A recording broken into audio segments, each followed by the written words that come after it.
undangan klarifikasi ada dua bapak. Yang satu tertuju secara personal ketua DPW atau ketua pengurus wilayah, artinya Gus Jamil secara personal. Itu nomornya 00111. Sedangkan yang untuk pimpinan daerah itu yang 012. Isinya sama.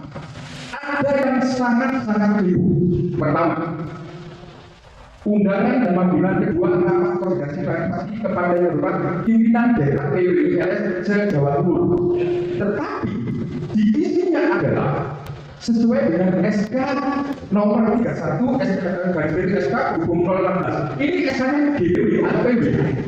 Artinya ketika DPD hadir setelah dasar, tidak hadir tidak masalah. Tidak hadir tidak masalah karena suratnya salah menyebutkan yang tercantum di SK-nya pengurus wilayah, sedangkan DPD SK-nya beda-beda. Jadi ini salah yang untuk DPD. Jadi yang hadir tidak sah. Karena mereka yang hadir itu tidak tercantum di SK nomor 031. Sedangkan undang-undangnya adalah mewajibkan mereka yang tercantum di dalam SK 031. Ini SK-nya PW. Jadi yang hadir itu nggak salah. Kamu nggak tercantum di dalam SK itu kok. Yang tidak hadir nggak masalah. Memang tidak dalam SK. Dia berapa? Yang kedua, di SK panggilan itu tertuju kepada personal, yaitu ketua pimpinan wilayah Jawa Timur. Artinya ini adalah ditujukan kepada Gus Jamil secara personal. Anehnya, ketidakpatuhan Gus Jamil menjadikan pembentukan terhadap pimpinan wilayah apa sih? Dan ini saya sepakat teman-teman, ini adalah bentuk pelecehan terhadap kiai Sofia.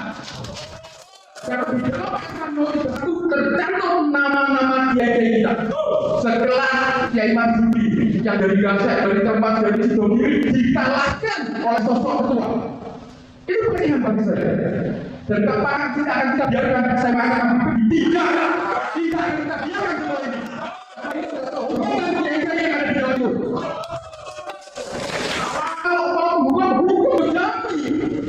Personal, karena undangannya adalah personal, bukan tertuju kepada pimpinan wilayah, tapi kepada ketua pimpinan wilayah. Kalau saya diizinkan oleh orang yang cukup, akan saya duga gitu aja.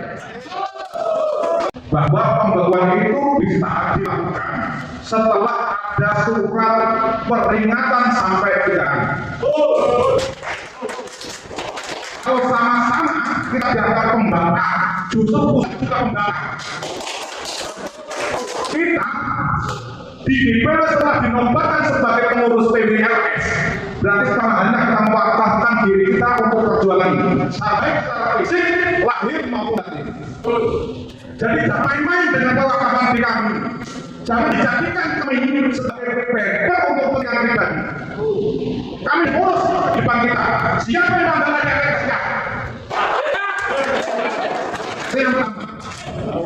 Dan yang kedua, sebagaimana yang beredar, tentang SK kepengurusan, sudah ada ADART yang baru.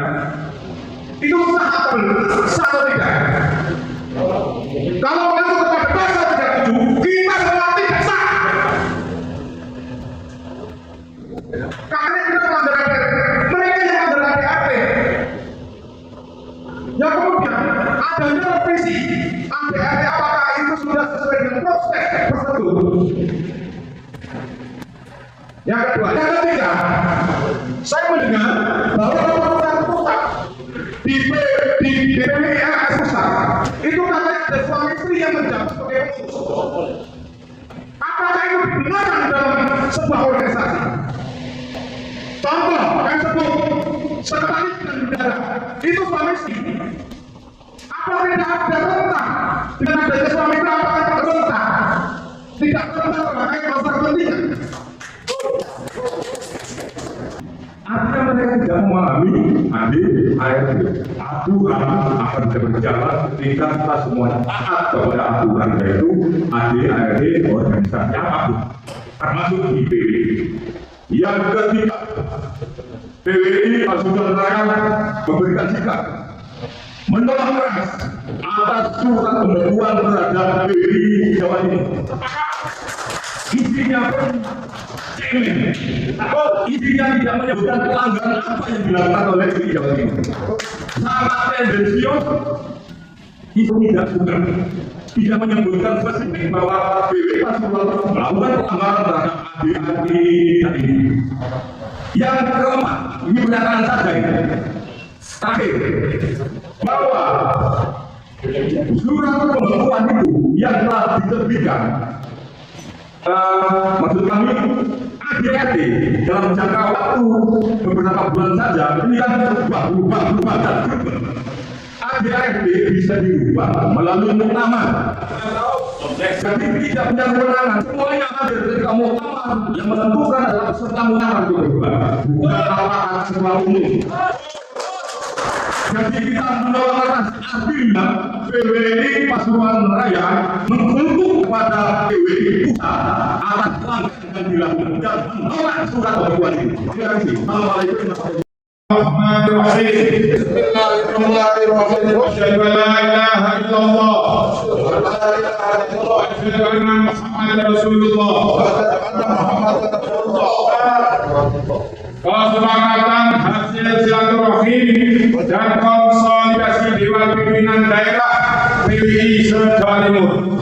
1. Meminta kepada PP PWI LS untuk segera mencabut surat keputusan sebagaimana yang tertuang dalam surat keputusan 00127 garis miring SKP 00111 garis miring PT PWI LS titik 5 Romawi garing 2025 atas PWI LS Jawa Timur. 2. Mengembalikan mekanisme organisasi PWI LS yang berkesesuaian dengan ADAT dan PO yang berlalu. 3. Sebelum berkoordinasi, selalu berkoordinasi dan berkonsolidasi sesama pengurus di semua tingkatan demi marwah organisasi untuk ke depan lebih mapan dan bermartabat. 4. Hal-hal lain ada disebutkan dalam lampiran seutuhnya 4 Mei 2025 di Masjid Rahmat Kembang Kuning, Surabaya, Jawa Timur. Demikian, Assalamualaikum warahmatullahi wabarakatuh.